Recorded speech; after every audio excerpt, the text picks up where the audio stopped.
जय श्री लक्ष्मी नारायण जी की आप सभी को दीपावली पर्व की हार्दिक शुभकामनाएं। हिंदू धर्म में दीपावली पर्व की प्रतीक्षा हम सभी को पूरे साल रहती है। वर्ष 2022 में दीपावली का पर्व 24 अक्टूबर दिन सोमवार को मनाया जाएगा। आज के इस वीडियो में हम आपको दीपावली की वो पौराणिक कथा को सुनाएंगे जिसको सुने बिना दीपावली का पूजन पूर्ण नहीं होता है। दीपावली का पूजन करने से अति उत्तम फल मिलता है। इससे घर में भगवान श्री गणेश जी तथा माता लक्ष्मी जी का आगमन होता है। इससे मनुष्य के सभी रोग शोक दूर होते हैं, मन में उत्साह उत्पन्न होता है और घर परिवार में खुशियां आती हैं।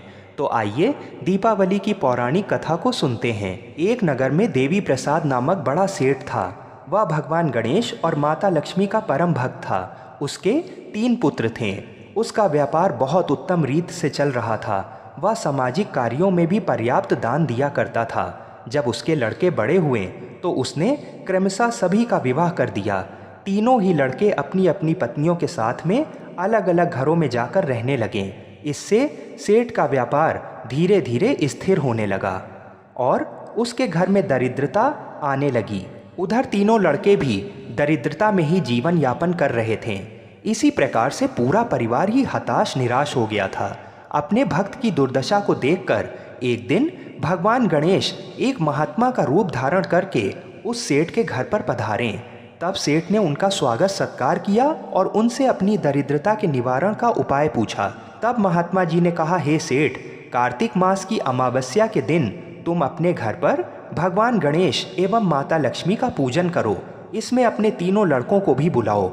तब मैं तुम्हें सुख समृद्धि प्राप्त करने का अचूक मंत्र बताऊंगा। महात्मा जी की आज्ञा को मानकर उस सेठ ने वैसा ही आयोजन किया। तब महात्मा जी ने आकर सेठ और उसके तीनों लड़कों से पूजन करवाया और फिर कहा, अब मैं तुम सभी को सुख समृद्धि की प्राप्ति का अचूक मंत्र बताता हूँ। उस मंत्र का नाम है संगठन। इसका तात्पर्य ये है कि आप सभी को मिलजुल कर रहना चाहिए, क्योंकि संगठित होकर रहने से और परस्पर सहयोग करने से व्यापार आदि में उन्नति होती है। संगठन की शक्ति से ही देश और धर्म की रक्षा होती है।